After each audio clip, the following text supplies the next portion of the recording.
welcome to Berkshire Guitar Amplifier Repairs. Stuart Smith with you as always in Reading, England, and today it's a Peavey Classic 30 up on the bench. Now this amp has a problem which I think I've seen before and is fairly common with this amp in that none of the valves glow. They don't get warm at all, so what that tells you is that there's something wrong with the heater circuit supplying these valves.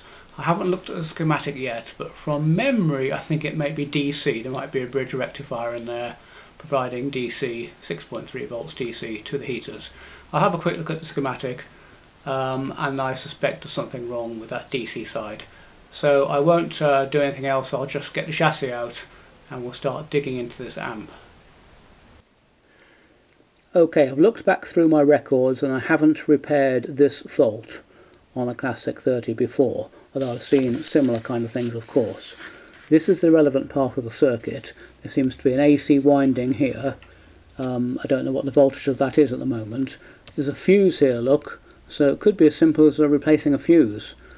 And when I first looked at this I thought, yes, here we go, bridge rectifier, DC to supply the heaters. But then when I looked more closely, the heaters are coming off here and here. And when I looked at the schematic, look, the heaters are all in daisy chain series like a Christmas tree. So basically if one valve heater goes, you don't get heaters for any of the valves, which is a stupid flipping design, isn't it, when you think about it.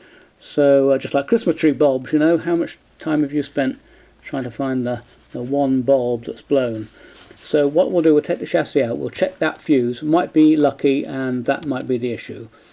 If that fuse is intact, I think we need to obviously check we have AC here across this small capacitor here. Check we've got I don't know what it'll be, 24, 30 volts AC or something.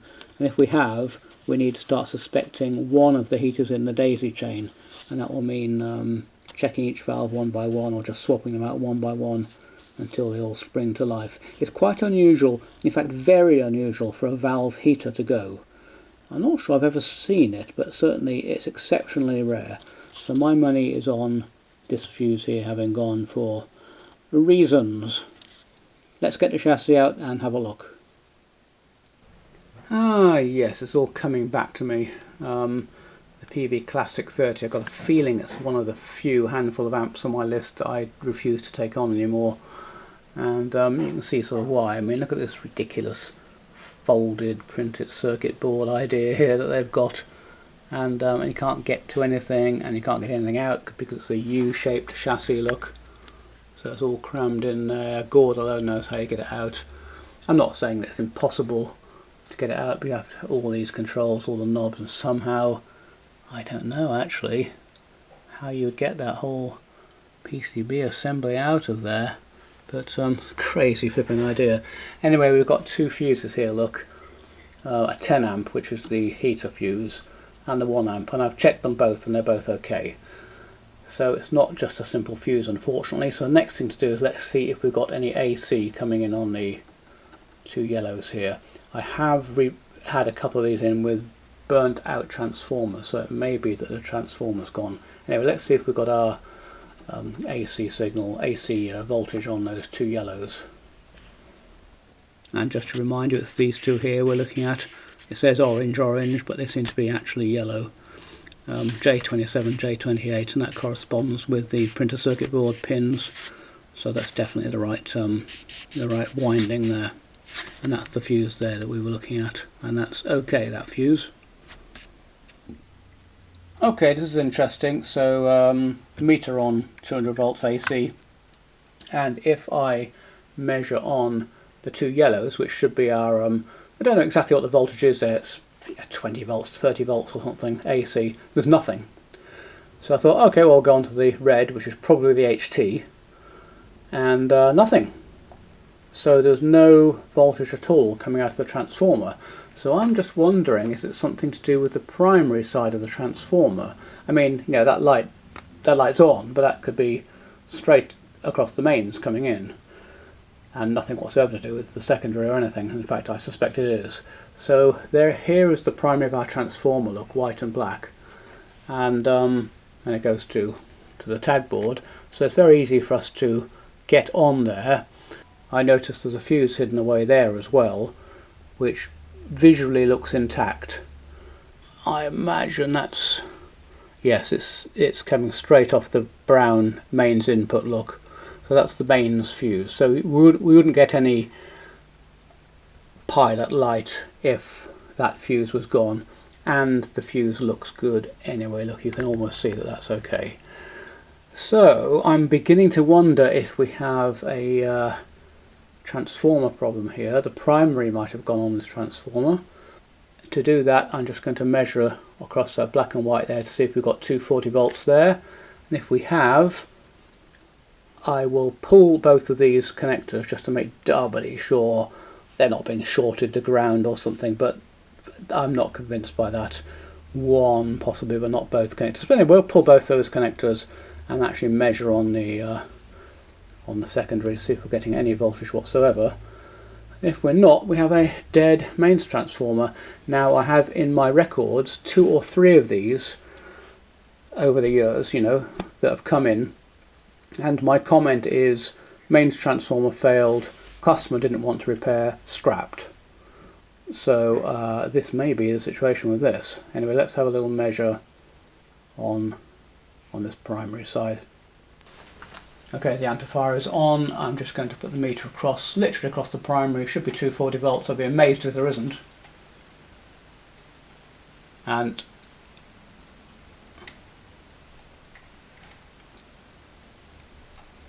yep, just change the meter range. Yeah, come on. Yep, 240 volts across there. Right, so as I said, what we will do is power off and switch off. There we go.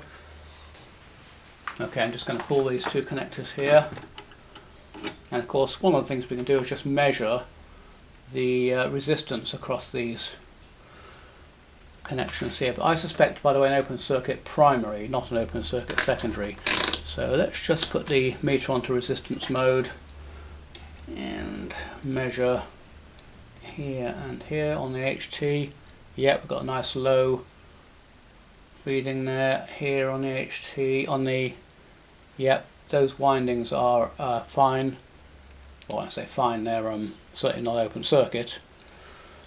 And now we should just be able to go straight across here actually, and there's nothing there at all. We have an open circuit primary. Just show you that. So I measured those 2 there that are hanging off, and now I'm measuring with my meter on the resistance mode here and here, and that's open circuit. So once again I have a Peavey Classic 30 with an open circuit primary. That can't be fixed easily without getting a mains transformer. So I'm going to go online and see how much a Peavey Classic 30 is on eBay. You know, if they're £125 or whatever, this is scrap. If they're £325, it might be worth fixing. So let me just quickly do that now. Okay, here we go. There's one for 219 quid there. Not quite sure why that one beneath it is so much more. 322. That's a Classic 50 beneath that. So there's one that looking like a couple of hundred quid. To maybe, let's say the median price is 250. I don't know. So it's kind of worth saving. I'm not quite sure why those previous customers asked me to scrap the amp.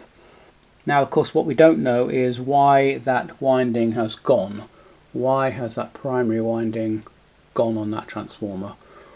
And so it's all very well replacing the transformer. I need to plug another one in and find, you know, it goes again. But you know, it's hard to say really. It's protected by fuses as secondary, so it shouldn't really cause a meltdown in the primary. So that's probably just, my guess is that this transformer is somewhat under-spec'd, and if it gets a little bit too hot, the windings short out and the primary goes. You don't need much of an under-spec to cause a sort of endemic problem 5-10 years down the line after you've made 10,000 amps. You have to be so careful when you're designing things. I don't know how many good designers there are around these days. And then, as I say, this board's a bit of a nightmare. These caps could really do with replacing, all these IC caps, but again, not easy. Look, you can't get to them. In fact, you know, look, this board here is connected by this ribbon cable to another board there, so the whole thing's a real dog's dinner. I'll see what the customer wants to do. That's all I can do, I'm afraid. And I'll get back to you, let you know what he decides. Well, actually, what I'll do is I'll have a quick look to see if a transformer's available for this. I might not even be able to get one. Peavey Classic 30, and it's a bit of an unusual transformer too, because although it's got the HT winding, this winding here is unusual. This is, as I say, 30 volts AC or something. It's not just a 6.3 volt heater, so it won't be easy to just get a straightforward replacement. Yes, and this is the problem which I probably came across before. I mean, I can't say I've done an exhaustive search, but a quick search on the web brings up this Peavey mains transformer Classic 30 Delta Blues Junior Delta Blues power transformer, £142. Look, I don't know whether that includes VAT, postage, shipping, or whatever. Could easily be 150, 160 by the time that gets to me. I've got to put it in 40, 50 quid, you know, and you're in for a 210, 220 pound bill. And we've just seen the amp itself used is of that mark. So I'm going to go back to the customer and see what he wants. A lot depends on the customer with my job, you know. Let me just give you a couple of scenarios which I've experienced. The customer can come back and say, I've always hated that amp, was going to chuck it in the bin anyway, dump it mate, I don't, you know, keep the parts, don't want it, just scrap it for me. I could easily get that response. Or, oh no, my dad bought that me when I was 16, I love that amp, I don't care what the cost is, anything, get that going for me, I don't care if it's £300, £400, £500, save that amplifier, it's my dad passed away and he gave it to me, you know, so, and everything in between. So it's very much a customer decision about what they want to do with their amp. So I will get onto him and I'll let you know immediately what he says to me. Okay, well, the customer has decided they do want to repair this and they want to put a new transformer in it. So I'm going to go ahead and take this one out and then see if we can order up a new one. Okay, well, as luck would have it, I had a Peavey transformer on my shelf from an amp that I obviously scrapped some time ago, so I tested that and dropped it in, and it works fine. So there's a bit of luck there because it saved the customer quite a lot of money. I think it was £160 for a new transformer. I did him this one for £159.99, so you know, he got a fantastic bargain on that. So we're turned on, and I can hear something vaguely approaching a amplifier noise. And there we go, that's all working fine.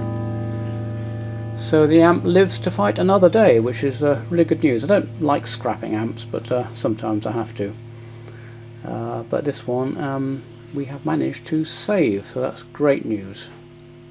I'll service the pots now, a lot of them are very scratchy, and luckily you can actually get to the pots inside there with a spray can, so that's brilliant. Otherwise you'd have to completely disassemble the amp just to even service the pots. Anyway, there you go. Okay, there you go, that's the Peavey Classic 30. And if you have the problem where the valves don't glow, obviously check that 10 amp fuse first of all. That's an obvious thing to do. That might have blown. If not, you may have the problem I had, which was the open circuit primary on that mains transformer, and I've seen a couple of those before. So you'll either have to change the transformer, or I have seen a YouTube video where someone digs out the thermal fuse from the primary and bypasses that. So I might have a go at that next time actually, if I get another one of these in.